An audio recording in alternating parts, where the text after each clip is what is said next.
what is my opinion on Rob Zombie's music and his movies?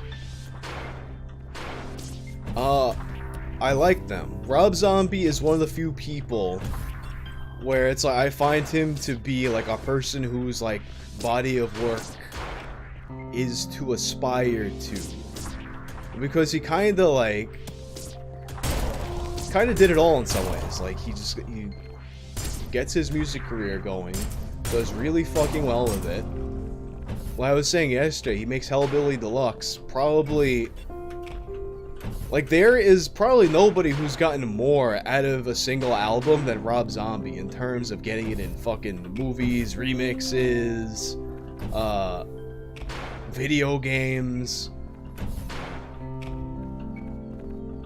Like that, nobody has milked the life out of an album like Rob Zombie has, and it's awesome.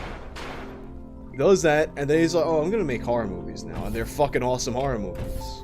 Yeah, like, even, like, he's in Jet Set Radio, and Jet Set Radio was one of the first places that I saw promotion for House of a Thousand Corpses when he was still looking for distribution for it.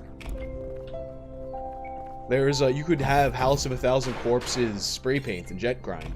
Growing up, there wasn't much that I wasn't allowed to have, like horror movies or music or any shit like that. But for some reason, there were two albums that I was absolutely not allowed to have. One of them was the Butthole Surfers. Any Butthole Surfers album. And I remember the one, like, it was like the one album art with a Q-tip in it. Like a Q-tip in some guy's ear, and the ear's bleeding. And I was like, it's kind of violent, but like not really more extreme than anything I have. And then I realized, like years later, years later, I was like, oh wait, I probably wasn't allowed to have a Butthole Surfers album as a kid because my mother probably thought it was like some kind of gay thing. And she, I don't want this music to make my son gay. It was probably like that kind of a thing. But then, in addition to the Butthole Surfers, it was, I also wasn't allowed to have White Zombie. I could have, you know, Cannibal Corpse, Slayer, Slipknot, like whatever the hell. Cannibal Corpse, I could walk around with like Cannibal Corpse t-shirts. No problem, but White Zombie, that's a bit much. Really? I think sometimes when you, like, growing up you get into those situations, and I think it's just like the mood you happen to ask for it. The day you happen to ask for it, they were just in a mood, and they were just like, no, you're not having this, you're not allowed. Not even like in a, like,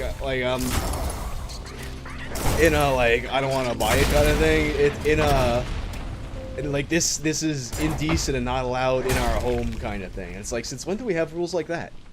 Since when are we since when is anyone in this family concerned about decency? That's never been the case. But like then one day it's like, oh, White Zombies. It's a little too much. Let's say the same parent who I got kicked out of school for not kicked out of school, like suspended or whatever the fuck, sent to the dean's office for South Park t-shirts. And then my mother gets on the phone and yells at the dean. She's like, oh, you don't like his clothes? Why don't you buy his fucking clothes then? Like, literally. And it was awesome too, because like that fucking dean, like, was such a, he was like some like wiener ass fucking dude, but he was like one of those Italian guys that wants to act like he's like a mobster or some shit. He wants to act like he's tough just because like he talks like a Guido, but you could tell he was a fucking pansy. He was like one of those kinds of guys. And my mother totally bitched him out on the phone about my South Park shirts. I think those are basically the only things that were, for whatever reason, off limits.